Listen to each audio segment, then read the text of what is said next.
തീർച്ചയായിട്ടും വളരെ കുറഞ്ഞ മനസ്സോടെ മുന്നിൽ ഈ സിനിമ എക്സ്പീരിയൻസ് ചെയ്യാനായിട്ട് അങ്ങനെ വരികയാണെങ്കിൽ ഒരു വളരെ എക്സ്പീരിയൻസ് ആയിട്ട് അതിനുള്ള ഈ വേൾഡിനകത്തോട്ട് ഇതിനായി കിട്ടിയിട്ടുണ്ടെങ്കിൽ ഈ ഒരു സിനിമ വളരെ ഭംഗിയായിട്ട് ആസ്വദിക്കും.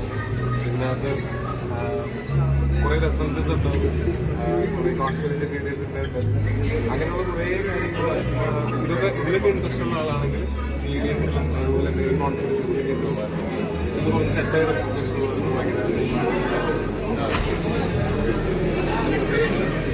തീർച്ചയായിട്ടും ഇങ്ങനൊരു സിനിമ ട്രൈ ചെയ്ത് നോക്കാൻ തന്നെ അസാമാന്യമായിട്ട് അഭിനയിച്ചിട്ടുള്ള എല്ലാവരും തീർച്ചയായിട്ടും സിനിമ കൂടുതൽ ആൾക്കാർ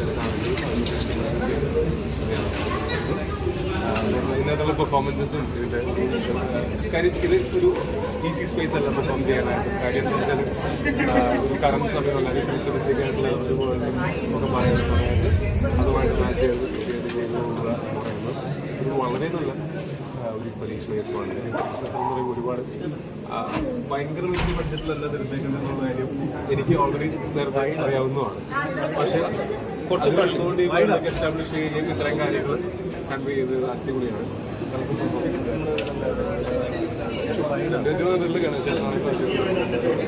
എനിക്ക് പേഴ്സണലി ഞാനൊക്കെ ഞാനൊരു പറയാം, ഞാനിന്ന് ഇതിനായി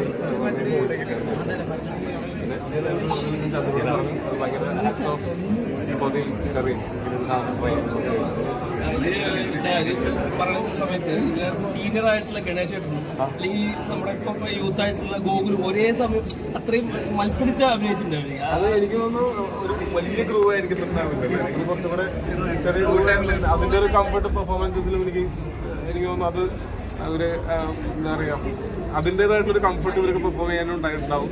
പ്രത്യേകിച്ച് അത്രയും കംഫർട്ടബിൾ ആയിട്ടുള്ള സ്പേസ് അല്ല ഇത് പെർഫോം ചെയ്യാനായിട്ട്. കാര്യം ഫ്യൂച്ചറും അന്നത്തെ ആൾക്കാർ എങ്ങനെയായിരിക്കും പെരുമാറുക, ഇങ്ങനത്തെ കുറേ കാര്യങ്ങൾ ശ്രദ്ധിക്കേണ്ടതുണ്ട്.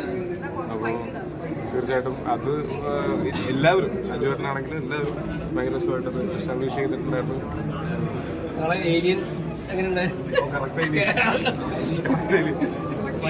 മലയാളത്തിലായത്തെ ഏലിയൻ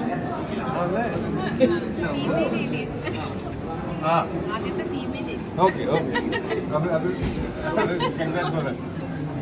ഓക്കെ നിങ്ങളൊക്കെ പറഞ്ഞ ടൊയ് പോയത്. അപ്പം ഇനി ആൾക്കാരെ ശരിക്കും കാണാൻ വരുന്ന അല്ലെങ്കിൽ ഇനി കാണാനുള്ള ആൾക്കാരോട് എന്താണ് ശരിക്കും ഗോകുൽ എന്താണ് പറയാനുള്ളത്? ശരി, ഡയറക്ടറും പ്രൊഡ്യൂസറും പറഞ്ഞ പോലെ തന്നെ ഞങ്ങളൊരു വളരെ ഹമ്പിളായിട്ടുള്ള ബിഗിനിങ് ആയിരുന്നു ഗഗനചാരി. അപ്പോൾ അതിന് വേണ്ടിയിട്ട് അജിത് സാറിനെ പോലത്തെ ഒരു പ്രൊഡ്യൂസർ മൂവിയെ അണ്ടർസ്റ്റാൻഡ് ചെയ്തപ്പോൾ അദ്ദേഹം പറഞ്ഞു ഇതിന് മുമ്പ് ചെയ്ത 2 സിനിമകളാണ്. ആ സിനിമകളോട് പൂർണ്ണമായിട്ടും ഒരു പ്രൊഡ്യൂസർ എന്നുള്ള നിലയിൽ അതിൻ്റെ ഡയറക്ടറിനും അതിൻ്റെ ആക്ടേഴ്സിനും എല്ലാം റിക്വയർഡ് ആയിട്ടുള്ള എൻറ്റയർ ഫെസിലിറ്റേഷൻ പ്രൊവൈഡ് ചെയ്തിട്ടുള്ള പ്രൊഡ്യൂസർ കൂടിയാണ്, ഇറസ്പെക്റ്റീവ് ഓഫ് ആ സിനിമയുടെ സക്സസ് അല്ലെങ്കിൽ അൺസക്സസ്ഫുൾ ആയിട്ടുള്ള നേച്ചർ. സാറിനെ പോലത്തെ ഒരു പ്രൊഡ്യൂസറിനെ അങ്ങനെ സിനിമയ്ക്ക് വിട്ട് കളയാനായിട്ട് സാധിക്കില്ല എന്നുള്ള ദൈവത്തിൻ്റെ നിയോഗം പോലെയാണ് ഗഗനചാരി അജിത് സാറിന് തന്നെ സമ്മാനമായിട്ട് പിടിച്ച് വന്നത്.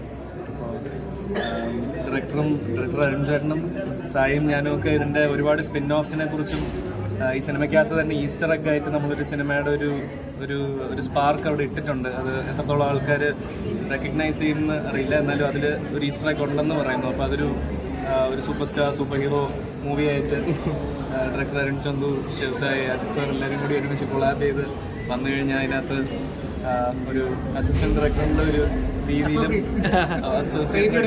ക്രിയേറ്റീവ് ഒരു എലിമെൻറ്റ് പ്രൊവൈഡ് ചെയ്യാൻ പറ്റുന്ന ഒരാളായിട്ടും പിന്നെ 2-3 നമ്മൾ ഈ ആർട്ടിഫിഷ്യൽ ഇൻ്റലിജൻസും അതുപോലെ ഡീപ് ഫേക്ക് ടെക്നോളജിയും യൂസ് ചെയ്തിട്ട് എന്നെ തന്നെ പല ക്യാരക്ടേഴ്സായിട്ട് കാണിക്കാനായിട്ട് സാധിക്കുന്ന അങ്ങനത്തെ ഒരു അപ്രോച്ചൊക്കെ വരാൻ സാധ്യതയുള്ള കുറച്ച് ക്യാമിയോ റോൾസൊക്കെ ചെയ്യാൻ പറ്റുന്നതും കൂടി ഒരവസരമാണ്. അല്ലനും തിരിച്ച് അതിലൂടെ ഒരു വരവ് പ്രതീക്ഷിക്കാം.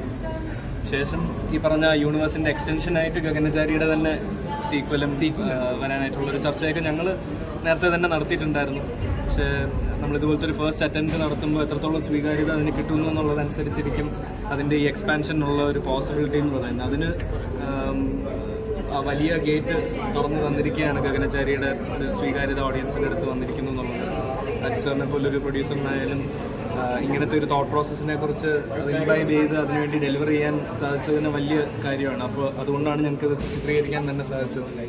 അതിൻ്റെ റെസ്പോൺസ് കിട്ടുന്നത് അജിത് സാർ എഫേർട്ട് എടുത്തതിൻ്റെ ഫ്രൂട്ടാണെന്ന് ഞാൻ വിശ്വസിക്കുന്നു. അജിത് സാറും സാറ്റിസ്ഫൈഡ് ആണെന്ന് ഞാൻ